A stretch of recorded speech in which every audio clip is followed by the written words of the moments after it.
नेपालमा हावापानी र भूगोलको अनुकूलताले फलफुल निर्यातको सम्भावना भएको विज्ञहरूले बताइरहँदा तथ्याङ्कले भने आयात बढिरहेको देखाएको छ। नयाँ खेतीमा चासो नहुनु र भएको खेती पनि व्यवस्थित गर्न नसक्नुले यस्तो अवस्था आएको हो। जैविक, भौगोलिक र जलवायुको विविधताको धनी देश नेपालमा उष्ण, उपोष्ण, समशीतोष्ण र शीतोष्ण गरी सबै किसिमका फलफुल खेती गर्न सम्भव छ। त्यसैले फलफुल खेतीको दृष्टिकोणले नेपाल विश्वमै प्रचुर सम्भावना बोकेको देश हो। औद्योगिकीकरणका लागि कच्चा पदार्थका साथै निकासी हुने अधिकांश बागवानी जन्य बाली वस्तुहरू विशेषतः फलफुल प्रकृतिका हुने गरेकाले फलफुल खेती अनि व्यवसाय खाद्य तथा पोषण सुरक्षाका हिसाबले मात्र नभई रोजगारी, निर्यात, व्यापार र विदेशी मुद्रा आर्जनका हिसाबले पनि नेपालको अर्थतन्त्रको आधारशिला हुन सक्छ। यसकारण फलफुल खेतीमा विविधीकरण, गुणस्तरीय उत्पादन र व्यवसायीकरणसँगै मूल्य अभिवृद्धि र बजार माग अनुसारको उच्च गुणस्तर कायममा जोड दिनु नै आजको आवश्यकता हो। फलफुल बालीको व्यवसाय कार्यक्रमले ग्रामीण स्तरमा गरिबी निवारण कार्यक्रममा ठूलो योगदान पुर्याउन सक्छ। फलफुलको नर्सरी तथा बगैँचा व्यवस्थापन, स्याहार सम्भार, फल टिपाई, फल भण्डारण तथा फलफुलमा आधारित प्रशोधन उद्योगहरू, फलफुल बजार व्यवस्थापन जस्ता व्यवसायले रोजगारीका अवसरहरू सिर्जना हुने पक्कै पनि देखिन्छ। फलफुलको पृष्ठभूमि नेपालको जैविक, जलवायु र भौगोलिक हिसाबले तराई, पहाड र उच्च पहाडी क्षेत्रमा गरी करिब 55 भन्दा बढी किसिमका विभिन्न उन्नत स्थानीय तथा जङ्गली जातका फलफुलहरू पाइएका छन्। कतिपय स्थानीय तथा जङ्गली अवस्थाका फलफुलहरूको व्यावसायिक महत्त्व कम भए पनि यिनीहरूको धार्मिक र सांस्कृतिक दृष्टिकोणले विशिष्ट महत्त्व रहेको छ।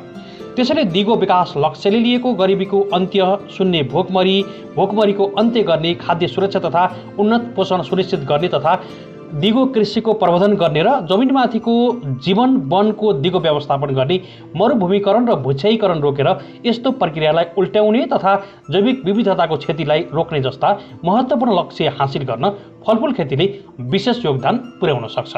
बढ्दो शहरीकरण र दीर्घकालीन योजनाविहीन सम्पन्न निर्माण कार्यहरू, बिरालो भूबनोट र जनशक्तिको कमीका कारण बाँझो रहेका जग्गाहरूले गर्दा नेपालमा पहिरो भूक्षयमुखी देश बनेको छ। त्यसैगरी अत्याधिक सङ्ख्यामा रहेका पुराना सवारी साधनले वायु प्रदूषण गरी श्वास फेर्ने हावा पनि धेरै हानिकारक बनेको छ, जसले गर्दा विभिन्न रोगहरूको सङ्क्रमण बढ्दो क्रममा छ।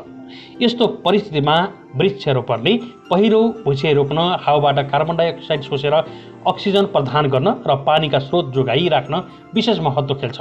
वृक्षारोपण गर्दा फलफुलका बिरुवाहरू रोपियो भने यसले प्रस्तुत गरिएका वातावरणीय समस्याहरूको सुधार गर्नका साथै पोषण तत्त्वले भरिपूर्ण फल दिएर देशको खाद्य र पोषण सुरक्षामा उल्लेखनीय योगदान पुर्याउन सक्छ। फ्लोरिडा विश्वविद्यालयको एक अध्ययनअनुसार प्रत्येक एकडका अर्थात् 8 रोपनी परिपक्व सुन्तलाका रुखहरूले प्रति वर्ष 16.7 टन अक्सिजन उत्पादन गर्छन् भने 23.2 टन कार्बन डाइअक्साइड हावाबाट लिन्छन्। यसरी सुन्तलाका रुखहरूले वातावरण स्वच्छ राख्न अतुलनीय भूमिका खेलेका छन्। सदाबहार रुख भएकाले सधैँ हरियो हुने तथा फल पाक्दा गाढा सुनौलो रङ हुने हुनाले सुन्तला लगाएका क्षेत्रहरू स्वच्छ, सुन्दर र रमणीय पनि हुने गर्छन्। नेपालमा फलफुल खेतीको विकास र हालको अवस्था। नेपालमा परम्परागत फलफुल खेतीको लामो इतिहास पाइन्छ। परापूर्व कालदेखि नै नेपालका विभिन्न रैथाने मौलिक फलहरू चाडपर्वमा देवी देवतालाई चढाइँदै आएको पाइन्छ भने केरा, मेवा, नरिवल, सुन्तला आदिको प्रसाद बनाएर सबै भक्तजनलाई बाँड्ने प्रचलन पनि रहिआएको देखिन्छ। यसैगरी व्रत अवस्था चोखो खानु पर्दा फलफुलहरू नै खाइएको देखिन्छ। यसरी नेपाली समाजमा फलफुलहरूको विशेष धार्मिक, पौष्टिक तथा सांस्कृतिक महत्त्व रहेको छ। नेपालको संविधान 2072 को धारा 36 मा खाद्य सम्बन्धी हकहरू उल्लेख छ, जस बमोजिम प्रत्येक नागरिकलाई खाद्य सम्बन्धी हक हुनेछ। प्रत्येक नागरिकलाई खाद्य वस्तुको अभावमा जीवन जोखिममा पर्ने अवस्थाबाट सुरक्षित हुने हक हुनेछ र प्रत्येक नागरिकलाई कानुन बमोजिम खाद्य सम्प्रभुताको हक हुनेछ भनेर लेखिएको छ। सन्तुलित भोजनको लागि फलफुलको विशेष महत्त्व हुन्छ, किनकि मानव शरीरलाई विभिन्न रोगसँग लड्न आवश्यक पर्ने धेरै प्रकारका खनिज पदार्थहरू पनि फलफुलबाटै पाउने गरिन्छ।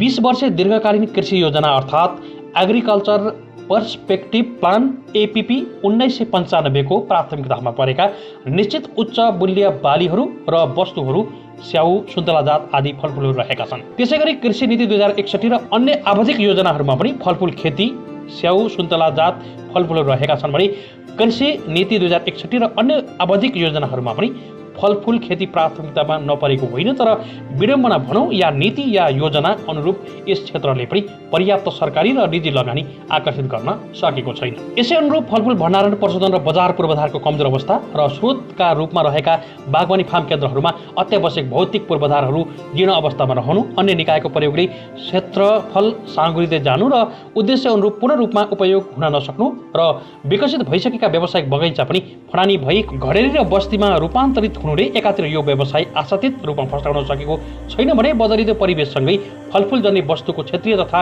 विश्व बजारमा प्रतिस्पर्धा गर्नु आजको प्रमुख चुनौती रहेको छ।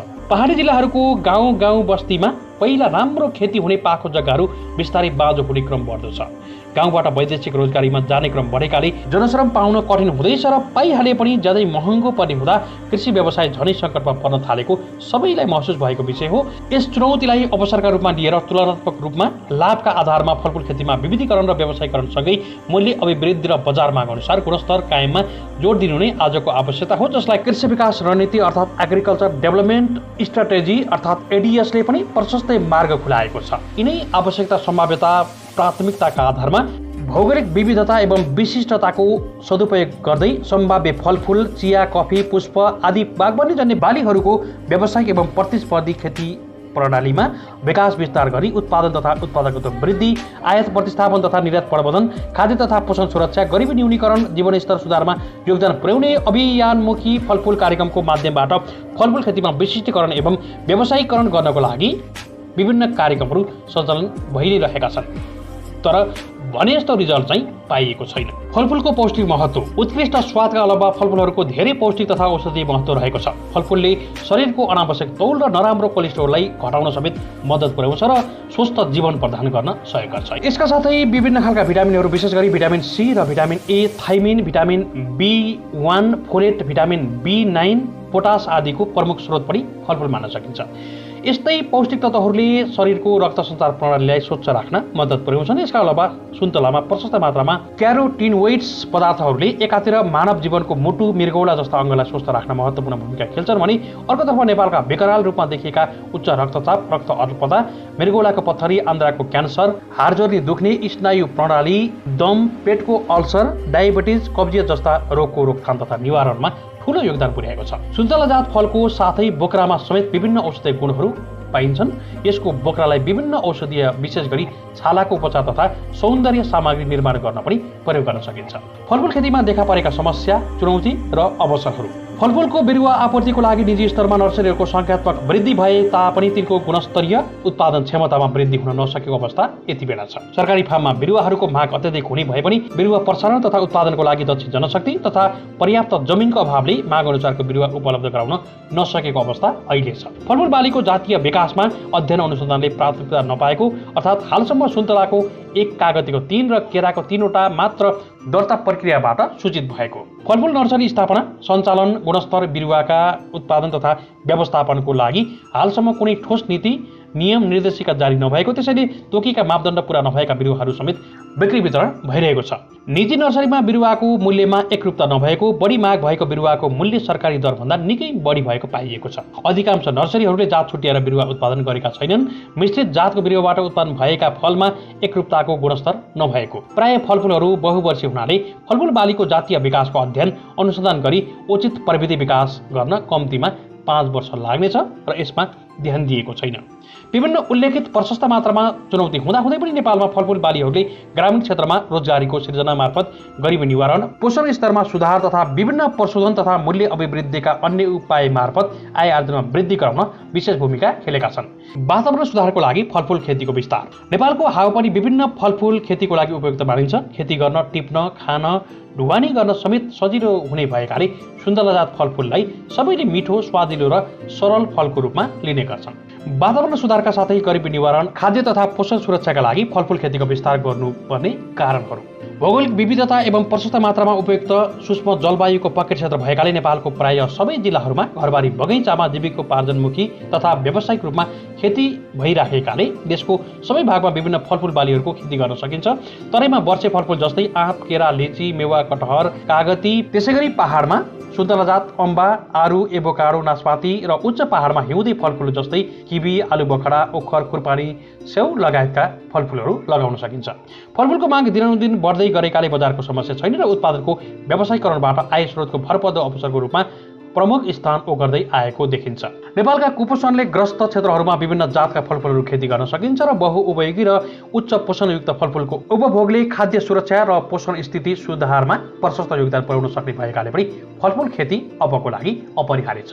वैदेशिक रोजगारले गर्दा ग्रामीण क्षेत्रमा कृषि जनशक्तिको अभाव र परिवर्तित मौसमका कारण त्यसमा बाँझो रहेका कृषि भूमिमा बहुवर्षीय फलफुल खेती गरी दीर्घकालीन उत्पादन लिन सकिने, भू संरक्षण गर्न सकिने साथै विभिन्न चरणमा रोजगारीको अवसर सिर्जना गर्न सकिने हुनाले पनि फलफुल खेती निकै प्रभावकारी छ। फलफुल खेती गर्न तरकारी र अन्नबाली जस्तो सहज हुने र एकपटक लगाएपछि धेरै वर्षसम्म अर्थात् 20 देखि 50 वर्षसम्म निरन्तर उत्पादन पनि लिन सकिन्छ। फुलेको र पाकेको बेलामा फलफुलका बोटले मनोरम दृश्य प्रदान गर्छन् जसले कृषक, दर्शक र वरिपरिका सबैलाई आनन्द दिन्छ। त्यसैले फलफुल खेतीले पर्यटक आकर्षित गरी बागवानी पर्यटनको कोसेढुङ्गा समेत साबित बन्न सक्छ। अर्थात् मौरी पालन व्यवसायलाई पनि थप सँगसँगै व्यवस्थित गर्न सकिन्छ। गुणस्तरीय फल उत्पादन गरी आयात न्यूनीकरण गरी अन्तर्राष्ट्रिय बजारमा समेत उच्च मूल्य जाने निर्यातमुखी उत्पादनको रूपमा प्रवर्धन गर्न सकिने भएकाले पनि फलफुलको महत्त्व अपरिहार्य छ।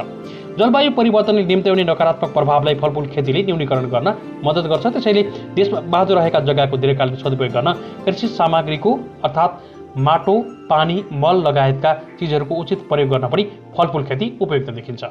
विशिष्ट सूक्ष्म हावापानीले गर्दा देशको अधिकांश भूभागमा खेती गर्न सकिने, विश्वकै उत्कृष्ट गुणस्तरको फल उत्पादन गर्न सकिने सम्भावना भएको हुनाले पनि घरेलु तथा विश्व बजारमा समेत उच्च माग भएको फलफुल लगाएर बिग्रँदो वातावरणलाई सुधार्न फलफुल खेती अपरिहार्य छ।